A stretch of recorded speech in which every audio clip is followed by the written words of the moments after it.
Dù ai buồn bán đâu đâu ngày 12 tháng 6 rủ nhau mà về. Dù ai buôn bán trăm nghề.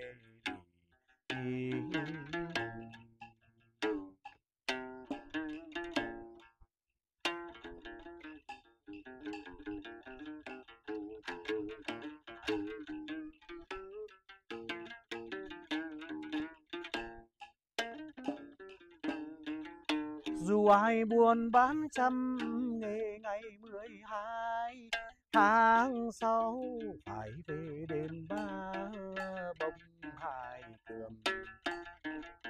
hai cườm non trắng tiên dâng. Ý,